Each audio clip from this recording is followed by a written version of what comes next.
विपिन महाजन जो भाजपा के एक सीनियर लीडर हैं, उन्होंने 10-12 दिन पहले अपने सभी पदों से इस्तीफा दे दिया। हमारा क्वेश्चन ये है कि क्या भारतीय जनता पार्टी में सब ठीक चल रहा है? सीमा कुमारी को भी कटघरे में खड़ा किया था, जिला भाजपा प्रधान को भी कटघरे में खड़ा किया था। तो दिनेश बब्बू ने सबसे पहले प्रेस उन्होंने कॉन्फ्रेंस क्या आरोप क्या लगाए? जो पंजाब प्रधान है, जो पठानकोट के विधायक हैं, जो पूरे पंजाब को देख रहे हैं, जो पठानकोट को भी देख रहे हैं, तो उनको कटघरे में खड़ा करने के लिए ये सारा कुछ हो रहा है। कि जिला भाजपा ने बोल दिया है कि विपिन महाजन के ऊपर कार्रवाई करो। कार्रवाई करने के लिए पंजाब भाजपा अध्यक्ष को बोला गया है। मैं अनिल खुराना AMI न्यूज़ में आप सबका स्वागत करता हूं। पठानकोट भारतीय जनता पार्टी में एक मुद्दा काफ़ी दिन से चर्चा में है और कई नेताओं ने इसके बारे में प्रेस कॉन्फ्रेंस भी की। मुद्दा था भारतीय जनता पार्टी पठानकोट के एक सीनियर लीडर विपिन महाजन द्वारा इस्तीफ़ा दिया जाना। उन्होंने कई नेताओं पे कई आरोप लगाए। उसी आरोप प्रत्यारोप में कई सारे लीडर्स ने प्रेस कॉन्फ्रेंस भी की। तो अब 2 दिन पहले एक प्रेस कॉन्फ्रेंस में पठानकोट भारतीय जनता पार्टी के प्रधान ने कहा कि अब सब कुछ ठीक हो गया है। अब पठानकोट भारतीय जनता पार्टी में कोई वैचारिक मतभेद नहीं है। इसी मुद्दे पर चर्चा करने के लिए आज हमारे साथ हैं पठानकोट के एक senior journalist doctor Shyam Bharti. Doctor Shyam Bharti, आपका बहुत बहुत स्वागत है AMI न्यूज़। नमस्कार खुराना जी, थैंक यू बुलाने के लिए। श्याम जी, ये बताइए, मुद्दा आपको पता है, कई पठानकोट में काफ़ी गर्म रहा ये मुद्दा और अलग अलग नेताओं ने इसके ऊपर एक प्रेस कॉन्फ्रेंस भी अलग अलग तरह से की। और ये मुद्दा क्या था? देखिए, ऐसा है कि कहावत है कि बिना आग लगे धुआं नहीं निकलता। There can not be smoke without fire. तो आग तो लगी हुई है भाजपा में। तो इस बार जो आग लगी वो तब लगी जब विपिन महाजन जो भाजपा के एक सीनियर लीडर हैं, उन्होंने 10-12 दिन पहले अपने सभी पदों से इस्तीफा दे दिया। कौन से पद? इस समय वो होशियारपुर के प्रभारी हैं भाजपा के, पंजाब भाजपा के कार्यकारिणी के सदस्य हैं। इसके अतिरिक्त वो लुधियाना महापौर के प्रभारी रह चुके हैं और मुकेरियां विधानसभा हल्का का भी प्रभार उनके पास रहा है। मार्केट कमेटी पठानकोट के चेयरमैन भी वो रह चुके हैं और पठानकोट में वो लगभग 8 साल 2 टेन्योर में भाजपा के जिला महासचिव रह चुके हैं, जिला के प्रधान भी रह चुके हैं। तो कहा ये जाना चाहिए कि वो एक सीनियर लीडर है। तो एक सीनियर लीडर ने आरोप लगाते हुए अपने सारे पदों से इस्तीफा दे दिया। तो इस्तीफा 10-12 दिन पहले दिया। तो 12 दिन पहले जब इस्तीफा दिया तो उन्होंने इस्तीफे के बाद एक प्रेस कॉन्फ्रेंस करी। प्रेस कॉन्फ्रेंस में लोगों को बताया कि वो भाजपा में क्यों दुखी हैं। उनकी प्रेस कॉन्फ्रेंस के बाद, क्योंकि उन्होंने दिनेश सिंह बब्बू जो 3 बार सुजानपुर के विधायक रह चुके हैं, डिप्टी स्पीकर भी पंजाब के रह चुके हैं, भाजपा के सीनियर लीडर हैं, उनके ऊपर आरोप लगाए थे। सीमा कुमारी को भी कटघरे में खड़ा किया था, जिला भाजपा प्रधान को भी कटघरे में खड़ा किया था। तो दिनेश बब्बू ने सबसे पहले प्रेस उन्होंने कॉन्फ्रेंस क्या आरोप क्या लगाए? उन्होंने आरोप ये लगाए थे कि नगर कौंसिल जो सुजानपुर है उसके 15 सदस्य हैं, कांग्रेस के पास 7 मेंबर थे। आप बात कर रहे हो 2022 की? यस, मैं अभी की बात कर रहा हूँ। तो उसमें भारतीय जनता पार्टी ने एक व्हिप दिया और वो दे दिया दिनेश सिंह ठाकुर को। उन्होंने कहा कि जब अध्यक्ष पद का चयन होगा तो आप नगर कौंसिल के अंदर जाके वो व्हिप निकालिएगा और अपना प्रत्याशी खड़ा करिएगा। तो कांग्रेस के पक्ष में 7 लोग खड़े हुए। भाजपा के समर्थन में उस समय अगर 16 में से 7 निकालो तो बहुमत भाजपा का था। तो विपिन महाजन का आरोप था कि क्योंकि दिनेश सिंह ठाकुर ने व्हिप खोला ही नहीं, तो इसलिए कांग्रेस ने बिना किसी रोक टोक के अपनी कौंसिल बना ली। पहला आरोप तो ये लगाया। दूसरा आरोप ये लगाया कि दिनेश ठाकुर जो हैं उन्हें पब्लिकली कई बार थ्रेट कर देते हैं, भाजपा नेताओं के सामने थ्रेट कर देते हैं। तो वो क्षुब्ध हैं, इस बात को लेकर दुखी हैं, इसलिए वो इस्तीफा दे रहे हैं। ये 2022 की बात है, तो उनको इस्तीफा देना अब याद आया? हाँ, देखिए, ये पार्टी की अपनी अपनी सिस्टम होता है। उनका जो कहना था कि हमने इससे पहले कई बार पार्टी प्लेटफॉर्म तो इस चीज़ को उठाया है, पहले भी बात की है, लेकिन जब उनकी कोई सुनवाई नहीं हुई तो ये हुआ। खैर, आपने जो चर्चा शुरू की है, चर्चा ये है कि क्या अब भाजपा का घमासान खत्म हो चुका है, शांत हो चुका है? तो मेरा ये तर्क है कि नहीं, ये शांत नहीं हुआ है। श्याम जी ठीक कह रहे हैं। 2022 का मुद्दा था, उन्होंने क्यों नहीं किया, ये हमारा क्वेश्चन नहीं है। हमारा क्वेश्चन ये है कि क्या भारतीय जनता पार्टी में सब ठीक चल रहा है जैसा कि वो क्लेम करते हैं। हम इसी मुद्दे पर चर्चा जारी रखेंगे। श्याम जी ये बताइए कि वही बात, क्या अब ये प्रेस कॉन्फ्रेंसेस होने के बाद क्या आप समझते हैं कि सब कुछ ठीक हो गया है? क्योंकि 2 दिन पहले रविवार के दिन जो है जिला भाजपा अध्यक्ष ने एक प्रेस कॉन्फ्रेंस करी है और उस प्रेस कॉन्फ्रेंस में ये कहा है कि अब सब शांत हो गया है।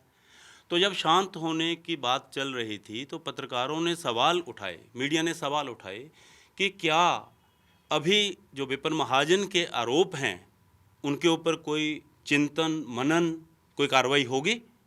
तो इसके ऊपर कोई जवाब नहीं दिया गया। इसके बाद जब ये पूछा गया कि सीमा कुमारी जो भुआ की विधायक रही हैं, 2 बार विधायक रही हैं, उन्होंने अपने ही पंजाब अध्यक्ष के खिलाफ टिप्पणी की थी। टिप्पणी ये करी कि उनके हलके में जब जो वर्तमान मंत्री हैं लालचंद कटारूचक, उनके घर पंजाब प्रधान गए तो वो अंदर चाय पान कर रहे थे। तो सीमा कुमारी को इस बात पे आपत्ति थी। तो उनसे पूछा गया तो उन्होंने कहा नहीं जी, मैं तो भावुक होकर बोल गई। तो क्या उनसे पूछा गया कि क्या अभी वो इस बात को लेके थोड़ा सा हैं बैकफुट पे कि नहीं, उनको ऐसा नहीं बोलना चाहिए था? तो यहाँ सीमा कुमारी ने भी इस बात को गोलमोल कर दिया, वहाँ जिलाध्यक्ष भी उनकी फेवर में खड़े हो गए। तो यूँ लग रहा है कि जो पंजाब प्रधान है, जो पठानकोट के विधायक हैं, जो पूरे पंजाब को देख रहे हैं, जो पठानकोट को भी देख रहे हैं, तो उनको कटघरे में खड़ा करने के लिए ये सारा कुछ हो रहा है। तो इसलिए मैं ये कह रहा हूँ, मुझे लग रहा है, मेरा जो राजनीतिक विश्लेषण है कि ये जो दावा किया जा रहा है कि सब शांत है, घमासान खत्म हो गया है, ऐसा नहीं हुआ है। श्याम जी ये बात तो आपकी बिल्कुल ठीक है डॉक्टर श्याम, कि अभी तक ठीक नहीं हुआ है। और आपकी बात ये भी है कि आप जो बोल रहे हैं कि पंजाब प्रधान को कटघरे में खड़े करने की कोशिश की जा रही है, तो क्या ये एक 2024 में जो इलेक्शंस आ रहे हैं, क्या आपको लगता है कि ये उस पर इफ़ेक्ट नहीं डालेंगे? ये जो बातें हो रही हैं, क्या इनका इफ़ेक्ट तब तक रहेगा या ये ख़त्म कर दिया जाएगा? देखिए, 2024 तो कोई बड़ा मुद्दा नहीं है भाजपा के लिए। पार्टी हाईकमान जो है जिस भी व्यक्ति को 2024 के लिए चुनाव में उतारेगी, उसके लिए सभी एकजुट होकर काम करेंगे, ऐसा मेरा मानना है। हालांकि अश्विनी शर्मा को भी 2024 का प्रत्याशी माना जा रहा है। यूं भी कहा जा रहा है कि दिनेश ठाकुर भी 2024 के सशक्त दावेदार हैं और उम्मीदवारी अपनी साबित कर सकते हैं, जहां पार्टी उन्हें भी बोल सकती है। 2024 मसला नहीं है। मसला ये है कि जब अभी हाल ही में जो विधानसभा का चुनाव हुआ, तो सुजानपुर में जब दिनेश ठाकुर ने टिकट अप्लाई की, तो विपिन महाजन ने भी उसमें अपनी टिकट जो अप्लाई की थी। तो विपिन महाजन जो बार बार जी इस बात को कुरेद रहे हैं कि नहीं, मेरे लिए इसलिए मेरे साथ खुंदस निकाली जा रही है, तो वो जो चीज़ है, जब तक भाजपा इस चीज़ को सेटल नहीं करती है, तब तक जो है भाजपा का जो आपसी घमासान है वो शांत होने वाला नहीं है। दूसरी इम्पॉर्टेंट बात कि जिला भाजपा ने बोल दिया है कि विपिन महाजन के ऊपर कार्रवाई करो। कार्रवाई करने के लिए पंजाब भाजपा अध्यक्ष को बोला गया है। विपिन महाजन ने 10 से 12 दिन पहले अपने सभी पदों से इस्तीफा दिया था। बावजूद इसके आज तक उनके इस्तीफे के ऊपर ना तो कोई चर्चा हुई है, ना उसे स्वीकृत किया गया है, ना उसे अस्वीकृत किया गया है। तो कहाँ ये जाना चाहिए निचोड़ रूप में कि विपिन महाजन को यूँ मान लिया जाए अगर कि 2 दिन पहले भाजपा के जो 2-4 लीडर थे, उन्होंने विपिन महाजन को कटघरे में खड़ा करके अखबारों की ये सुर्खियां बटोर ली कि विपिन महाजन के खिलाफ कार्रवाई करने के लिए हाईकमान को बोल दिया गया है और अब मामला शांत है। वो शांत नहीं है। शांत तब होगा अगर विपिन महाजन के खिलाफ कार्रवाई होती है, नहीं तो विपिन महाजन की ओर से उठाए गए सवाल आज भी जिंदा हैं, कल फिर उठ जाएंगे, परसों फिर उठ जाएंगे। डॉक्टर श्याम आपने ये बात बोली कि जो पुराने सवाल थे इनके ऊपर तो उंगली उठ रही है, तो क्या इनके ऊपर एक्शन लेने के लिए भी आपने जैसे बोला कि बोल दिया गया है कि विपिन महाजन के ऊपर एक्शन लो, तो दिनेश सिंह बब्बू के ऊपर एक्शन क्यों नहीं लिया गया तब, जबकि उन्होंने वेप नहीं खोला था? इसके आपको क्या कारण नज़र आते हैं? क्यों पार्टी ने उनके ऊपर एक्शन नहीं लिया? क्या पार्टी उनके व्यक्तित्व से डरती थी? क्या पार्टी ये चाहती थी कि ये एक सशक्त लीडर हैं भारतीय जनता पार्टी के? क्या ये डर था, या विपिन महाजन जो हैं वो इतने बड़े लीडर नहीं हैं इसलिए उनके ऊपर ये एक्शन लिया जाएगा? ऐसा क्या समझते हैं आप? देखिए, संगठन की दृष्टि में तो विपिन महाजन का कद जो है काफ़ी बड़ा है, लेकिन राजनीति में आने के बाद एक विधायक के तौर पर, एक डिप्टी स्पीकर के तौर पर और एक अपने फील्ड में काम करके कार्यकर्ताओं में अपनी खास जगह बनाने के बाद जो कद दिनेश ठाकुर का है सुजानपुर में, वो अभी तक किसी दूसरे का नहीं है, ये तो तय है। परंतु पार्टी ने उन आरोपों के ऊपर पहले क्या किया क्या नहीं किया, ये अभी सार्वजनिक नहीं है। अब यदा कदा ये बात बार बार उठ रही है कि विहिप क्यों नहीं खोला गया। पहले तो ये बात पार्टी के कुछ एक नेता उठा रहे थे, अब क्योंकि ये मीडिया में भी आ गई है और मीडिया में आने के बाद ये बात इस और भी चर्चा में आ गई है कि बार बार मांग के बावजूद भी पार्टी के सभी नेता इस मुद्दे से बचते रहे हैं। तो अब मैं समझता हूं कि एक पत्रकार होने के नाते मुझे भी लगता है कि नहीं, इसके ऊपर कुछ ना कुछ तो बोला जाना चाहिए, जनता को बताया जाना चाहिए। मैं समझता हूं कि भाजपा के नेता भी जानना चाहते होंगे कि हाँ, जो कार्यकर्ता हैं वो भी जानना चाहते होंगे कि क्या ऐसा था, सच क्या है। और भाजपा के नेता या कार्यकर्ता ही क्यों, सुजानपुर के सारे लोग जानना चाहते होंगे कि क्या सच में सुजानपुर में जो है भाजपा की नगर कौंसिल बन सकती थी उस समय। तो ये अपने आप में एक तरह से ज्वलंत सवाल है। इसका जवाब कैसे देना है, कैसे नहीं देना है, ये तो भाजपा की अंदरूनी मामलों की जो की अपनी कमेटी है वही तय करेगी।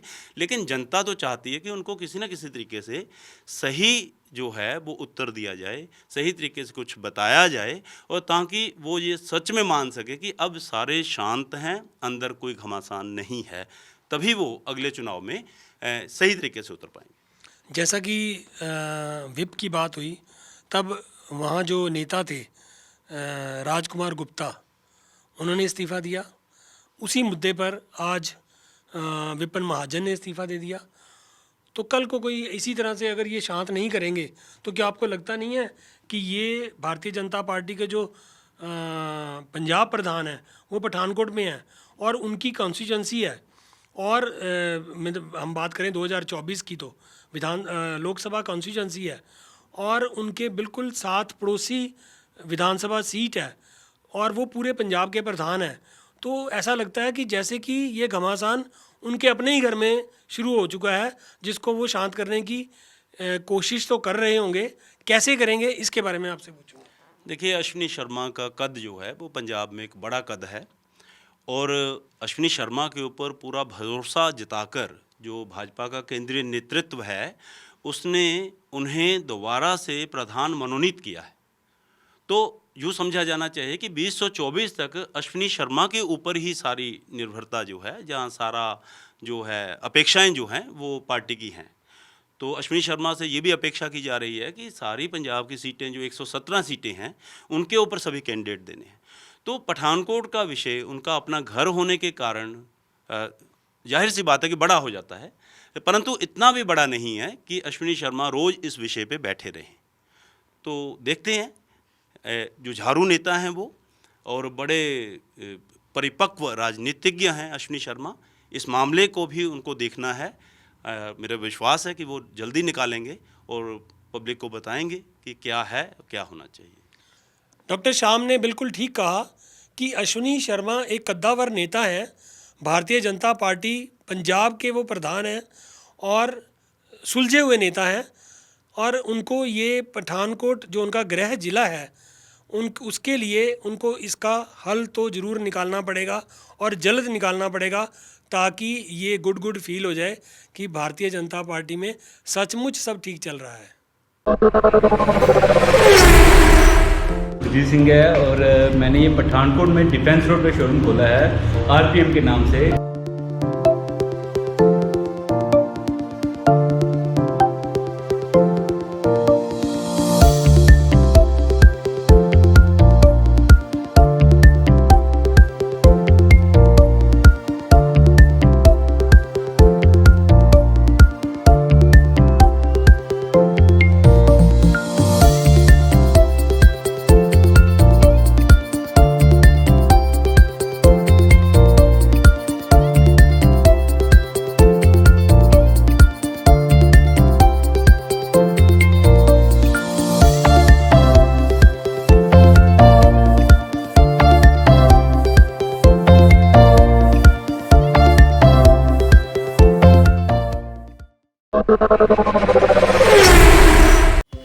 We at St. Thomas Senior Secondary School offer supportive and inspirational environment for young inquiring minds to learn and grow with us. Our passion for learning means we achieve more than outstanding results. We strive to build confident and creative thinkers and aim at delivering an education that is truly relevant to their future. We aim at inspiring our students to dream more, learn more, do more, and become more in their respective journey of life.